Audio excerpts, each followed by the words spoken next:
Of this video once again, like the many other videos I have on the Discrete Scientist channel, is to explain it to myself to see if I understand the basics of what I am studying, the fundamentals, employing the first principle technique to ask what and why and how. So on the whiteboard we have two items, one here and the other here. It's the concept that network engineers employ to explain how data is transmitted on a network. So data transmission actually, uh, it's the communication of data from a source to a destination. But these items on the board are models, a conceptual way of understanding how it actually happens. So my goal is to appreciate it also. So here we have the OSI model, the Open Systems Interconnection model, and here we have the TCP, the Transmission Control Protocol IP suite. And I had to ask why is this preferred now? Although network engineers still fall back to the OSI. Like when you think about the network infrastructure, if that's the right word, they see it from an OSI perspective. Although this is the current standard, this is the popular standard uh, in networking today. So from my from my search to know why this is more popular, one of the reasons is like we have fewer layers here, but that's not like a very solid reason.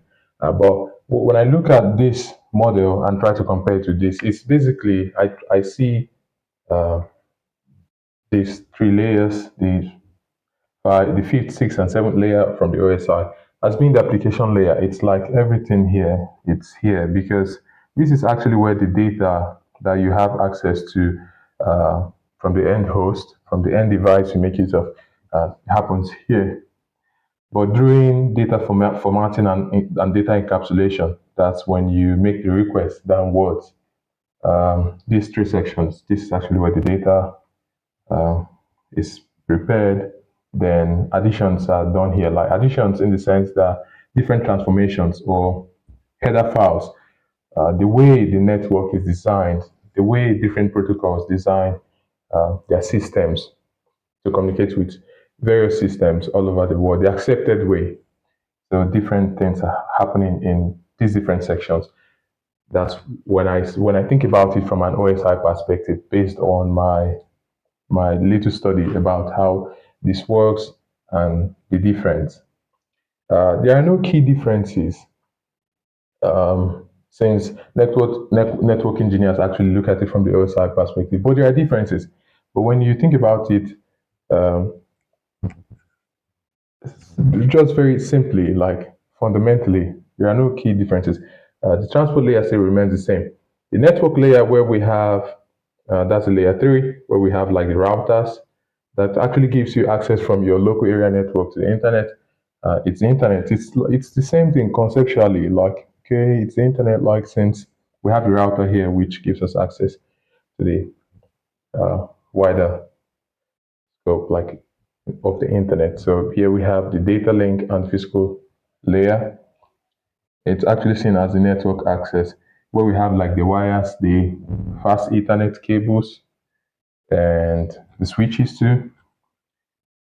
Switch is basically like a device that allows for local area communication. Like you have just connecting, having communications in a small environment. In a small environment, so you can use a switch like in the data link to connect different not just computers, but end hosts, printers, computers, um, telephones, uh, like an office network. Then from the switch, you can shoot it into a router, then have access to the internet if that's your goal. So I would also want to mention that the goal of Discrete Scientist platform is it's a way of trying to ask questions, not just accept norms for me. So it's about me trying to explain the things I read to myself, just quick videos, so to really understand if it makes any sense at all. If I really understand the fundamental what, why, and how of whatsoever I'm studying, not just to grab everything I see or read. So that's it with the OSI and TCP from a very basic um, explanation of of myself trying to see it. Initially, when I was recording, I was always thinking of this as the link layer.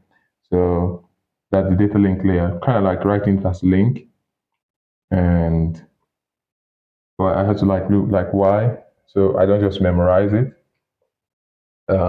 So downward, there are a lot of things that happens here. Downward, like network engineers would know this. Like the data is kind of like when you're trying to send the data, you're trying to send data to someone else. You're trying to transmit data. Like data is it's actually encapsulated. That means like data is transformed. Data is um, formatted in a way that would allow it to be transmitted via electric signals from the cables, and then de-encapsulation, like the reverse happens.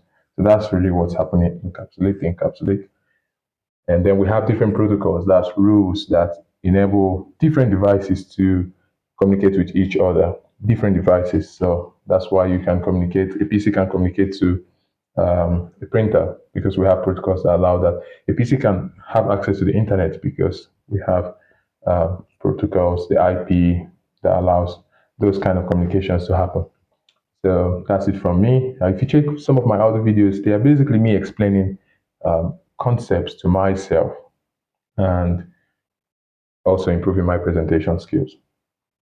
That's it from the Discrete Scientist. Have a wonderful day and ciao. God bless you.